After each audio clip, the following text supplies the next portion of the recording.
Stranded by Roberto Hernandez Jr. It all began on the 4th of July when I was 21 years old.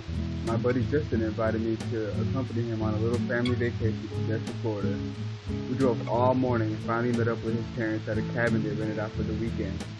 While driving in Destin, we noticed a huge party at a sandbar right next to the bridge. "Bro, we gotta go," Justin exclaimed.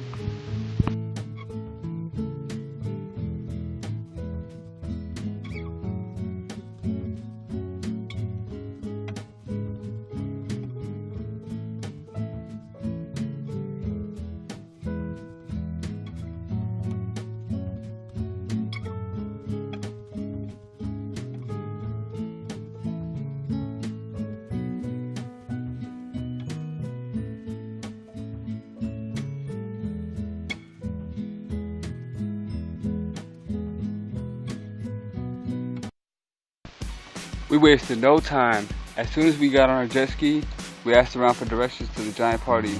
It took about 15 minutes to get there.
As soon as we get there, we get off the jet ski and started walking up to what seemed to be the dance floor.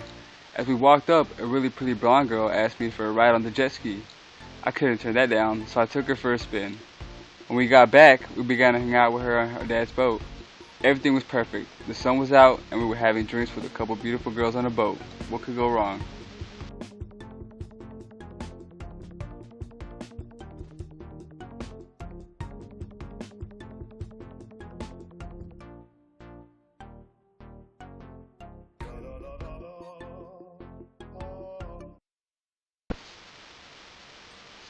While taking another spin on the jet ski, it just cut off on me. We figured it was no big deal. We messed with it and got it running again. We began to run low on drinks, so my buddy Justin and one of the girls decided to go get some more at the pier. They hopped on the jet ski and took off. Some time passed and they weren't back. Something just felt wrong. I was running on very little sleep and no food. I was tired of waiting, so I got off the girl's boat and swam about 10 feet to a big boathouse and decided to take a nap on the edge of it. I figured my friend would easily see me, so I went right to sleep.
I woke up to the sun going down. Half of the boats were gone. It felt like I had slept for hours. My friend Justin was nowhere to be seen. I started to freak out. I didn't really know where I was. I didn't know where the cabin was. I had no money, identification, or phone. I felt lost. I swam around to different boats, but nobody would help. Started to panic. Finally, I found a boat that would agree to give me a ride about 100 yards to the shore.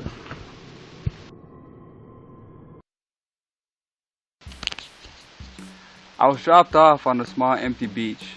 I had never felt so alone in my entire life. I could not believe the situation I was in. Everything was going perfect, and then my luck just turned on me.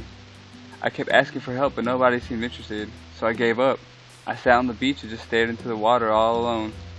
The cool gusts of winds would hit me like a slap in the face. It was so cold. I was shirtless. I sat there and just pictured my friend with his family having dinner and drinking beer by the fire, while I was stranded on the beach, cold, hungry, and scared. I figured he didn't really care about me.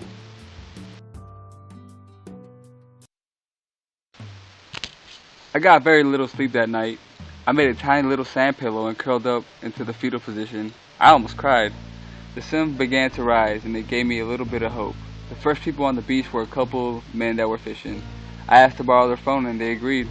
I only knew two numbers by heart, my phone number and my mom's. I couldn't call her, though. She would freak out, and my phone was dead, so it was back to square one. Once the sun came out, I got hot, so I went under the bridge.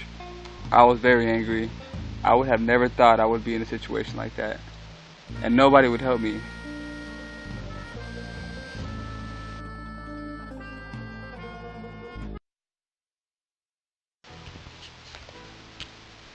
After sitting under the bridge for a couple hours, I heard someone calling my name. At first, I figured I was delusional, but it kept getting louder and louder. It was coming from behind me, so I turned around, and there he was, Justin West, my best friend, running towards me. I immediately started cursing him out. He explained that the jet ski had broken down on him again, so he had to rent another one. He went back to the sandbar, but he couldn't see me. He had no clue I was sleeping on the boathouse.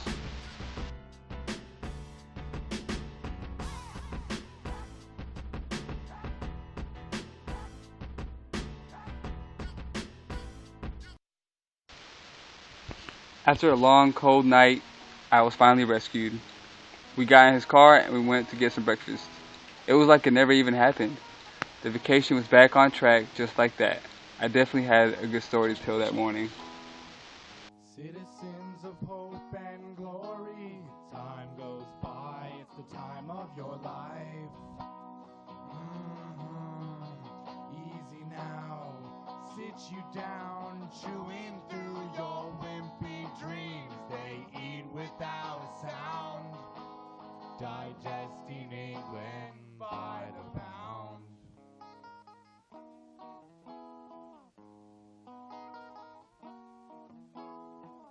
Young man says you are what you eat well. Old man says you are what you wear well. You know what you are, you don't give a damn. Bursting your belt, which is your homemade sham, as the captain leads his